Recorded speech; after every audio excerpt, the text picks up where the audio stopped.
안녕하세요. 역사 돋보기입니다. 우리나라의 국가들 중 가장 오랫동안 이어졌던 국가는 신라로 무려 1000년이나 이어졌죠. 고구려 백제 신라 싸움에서 결과적으로 신라가 승리했기 때문인데요. 삼국 통일전쟁과 나당전쟁의 결과 신라는 대동강에서 원산만에 이르는 통일 영토를 수립하게 됩니다. 통일 전 신라에 이은 통일신라 1000년 10분 총정리 들어갑니다. 통일을 완성한 건 신라의 30대 왕 문무왕이지만 통일신라의 시작은 삼국 통일전쟁을 시작했던 태종무열왕 김춘추부터 시작해야 합니다. 삼국시대의 한국 국가들은 이후 고려나 조선과 여러가지 면에서 좀 다릅니다. 그중 가장 큰 건 세 국가 모두 토착 문화가 강력하다는 겁니다. 고려나 조선의 경우 중국식 선진제도를 적극 수용했던 반면 고구려 백제 신라는 어느 정도 받아들이기는 했으나 그래도 토착 문화의 힘이 더 강했습니다. 그래서 고려나 조선의 지명, 인명, 관직명 등 고유 명사들이 덜 어색한 건 한자식인 반면 삼국시대의 고유 명사들은 대부분이 순우리말, 그 중에서도 고대 한국어라 상대적으로 생소하게 느껴지는 겁니다. 그 중에서도 신라가 유독 그런 경향이 심했습니다. 당장 외류 종교인 불교를 고구려나 백제에 비해 200년이나 지나서야 신라가 수용한 것만 봐도 알 수가 있죠. 이 토착의 힘은 귀족 지배층들의 정권의 이유였습니다.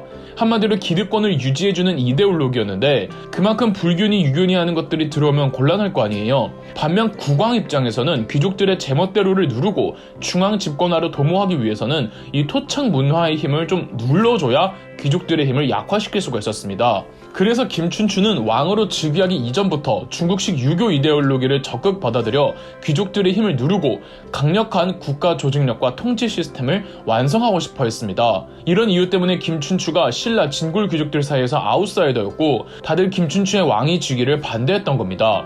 그러나 결국은 김춘추가 태종 무열왕이 되어 나당 동맹을 통해 그토록 원하던 시스템을 철저하게 갖춘 법치주의와 행정적 관료제를 진행할 수가 있었습니다. 백제 멸망 후 태종 무열왕이 죽자 이런 정치 이념은 아들 문무왕에게 이어졌고 문무왕은 삼국 통일 전쟁을 완수하는 과정에서 큰 규모의 전쟁에서 승리하고 반대파들을 내치며 국왕 중심의 정부를 조직해내죠. 그리고 신라가 통일을 하면서 관리해야 하는 영토가 확 넓어지잖아요. 더군다나 한 번도 관리해본 적 없는 지역에 항상 백제 내지 고구려 정부 관리를 받던 백성들까지 관리를 해야 하니까 신라 정부가 오로지 신라 토착 문화만을 강요할 수도 그렇다고 백제 혹은 고구려만의 토착 문화를 계속 유지하라고 관대하게 나올 수도 없기 때문에 공평하게 제도와 법과 행정으로 일원화하는 게 중요했던 겁니다.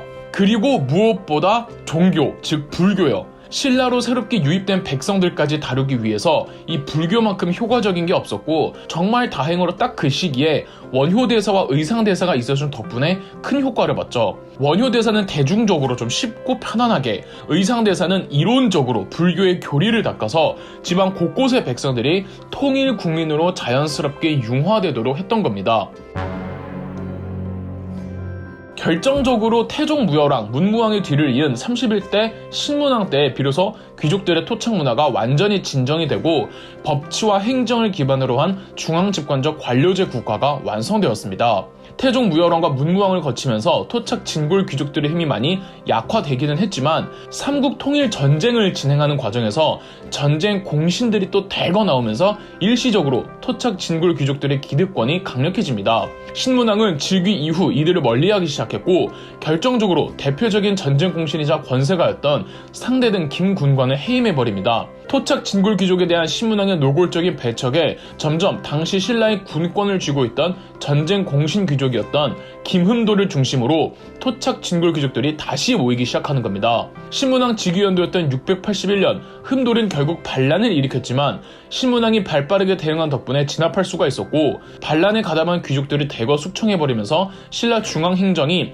국왕 밑으로 체계가 확립되는 전제 왕권이 완성되었던 겁니다. 그런데 이 중앙집권화는 왕이 반란으로 귀족 몇 명 죽이면 그거는 일시적인 뿐 이 시스템으로 확립을 시켜야 앞으로도 더 지속될 수가 있었습니다. 그래서 전문 관료 집단을 키우기 위해서 국비대학교인 국학을 만들어 육두품들을 교육해 중용했고 교수진이 설총, 강수 등이었다고 하니까 수준이 어마어마한 거죠. 거기에 14부 중앙부처 체계화, 구주 5서경 지방행정구역 완비, 공무원 월급 체계 정리, 심지어 전국적 군대 조직도 개편하는 데 성공한 덕분에 통일신라가 통일이 된 직후에도 사회가 어지럽지 않을 수가 있었죠. 신문왕은 신라의 토착 귀족들 힘 억제하려고 대구로 수도로 옮길 계획까지도 했을 정도였습니다. 물론 하지는 않지만요. 더불어 새롭게 만든 수도 방해군 구서당은 백제와 고구려 유민들, 심지어 말갈족까지 받아주면서 아주 도발적이고 위험하지만 이렇게 확실한 민족 통합 정책을 도모해준 덕분에 더 이상 심각한 수준의 독립운동이나 부흥운동이 없었던 거죠. 신문왕의 둘째 아들 성덕왕 때에는 오늘날의 국무총리에 해당하는 당시 신라 토착 귀족들을 대표하던 자리였던 상대 등의 권한이 대폭 축소되고 대신 집사부라는 행정부처, 오늘날로 따지면 대통령 비서실 정도에 해당하는데 이 비서실장이었던 시중이라는 관직의 권한과 지위가 상대 등을 넘을 정도로 막강해집니다. 그 정도로 왕권이 굉장히 강력했다는 거죠. 더불어 성덕왕 때 토지조사를 확실히 해서 세금 누락되는 건 없는지, 귀족들이 백성들 땅 뺏어서 불법 탈세하는 건 아닌지를 조사해서 세수 확보에도 열을 올리니까 국가 재정도 탄탄해집니다. 성덕왕은 718년과 720년에 일본을 침공한 흔적도 있습니다. 근데 또 이 당나라 지시로 김유신의 손자를 시켜서 발해의 국경을 공격했다가 져서 돌아옵니다. 사실 신라도 이때 발해랑 진심으로 싸울 생각 없었고 그냥 당나라와 국교 회복하려고 이 당나라가 해달라는 거 해주자는 생각이긴 했지만요. 그리고 옛날 무덤들 가보면 왜 봉분 앞에 문신석 무신석이 있잖아요. 그게 성덕왕릉이 처음이었다는 설도 있답니다. 통일신라 황금기 최고 피크가 35대 왕 경덕왕, 이 8세기 중후반 때입니다. 사회나 국가가 발전하면 보통 가장 마지막에 꽃 피우는 분야가 문화예술 파트입니다. 태종무열왕, 문무왕, 신문왕, 성덕왕을 거치면서 신라는 정치적으로, 경제적으로, 사회적으로도 안정을 되찾다가 경덕왕 때 문화적인 황금기를 구가합니다. 우리가 익히 알고 있는 통일신라의 우수한 예술품은 전부 경덕왕 때에 조성되었는데 불국사, 석굴암, 성덕대왕 신종 전부 이 경덕왕 치세에 만들어졌죠. 이런 게 전부 경덕왕 때에 만들어졌다는 건 당시 신라의 미적 능력, 조형 능력이 정점을 찍고 있었다는 겁니다. 그래서 문화사에서는 경덕왕 시기를 고전주의라고 칭하며 신라의 아름다움이 만들어졌다고 평가하죠. 8세기 신라의 아름다움이라 함은 불상의 경우 석굴암처럼 당당하고 풍만한 몸에 무표정 불상, 탑의 경우 3층 양식. 그래서 여러분들 어디 가셔서 3층 석탑 보시면은 일단 통일신라 시대 양식이네 라고 하면 90%는 정답입니다. 솔거가 소나무 그림을 그렸을 때 참새가 진짜 나무인 줄 알고 날아오다가 머리를 박았다는 일도 경덕왕 때로 추정되며 우리가 국어 시간에 그토록 많이 배운 향가들도 대부분의 작품들이 경덕왕 때에 집중되어 있습니다.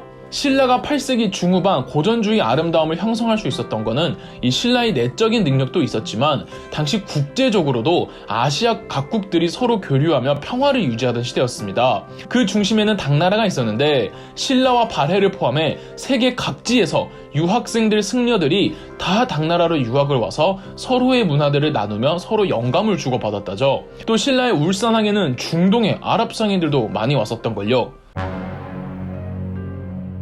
하지만 아쉽게도 통일신라의 이런 전성기는 경덕왕의 마지막이었습니다. 경덕왕의 뒤를 이어 즉위한 경덕왕의 아들 36대 해공왕은 경덕왕이 너무 늦은 나이에 낳은 아들이라 경덕왕 사후 해공왕이 왕이 됐을 때는 겨우 8살이었습니다.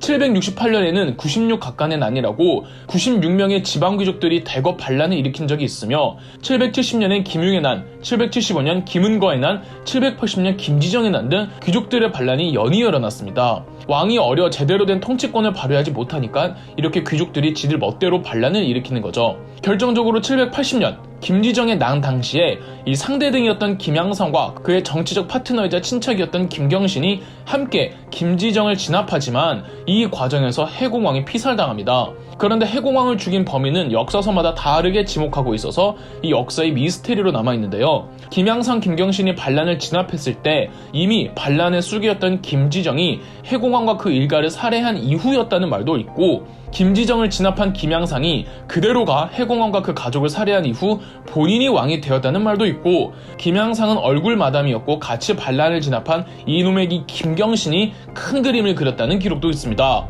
여하튼 이 결과만 놓고 보면은 반란을 진압한 상대는 김양상이 37대 왕 선덕왕으로 즉위하면서 태종 무열한 김춘추 이래 계속 계승되었던 김춘추 직계는 종결이 되어버렸고, 이후 통일신라는 완전히 새로운, 하지만 썩 긍정적이지 않은 시대로 접어들게 된답니다. 그 암흑기와 쇠퇴기 그리고 천년신라의 멸망까지는 2부에서 계속하겠습니다. 그럼 역사 돋보기였습니다. 영상 재미있으셨다면 구독과 좋아요, 알림 설정까지 해주시면 감사드리겠습니다.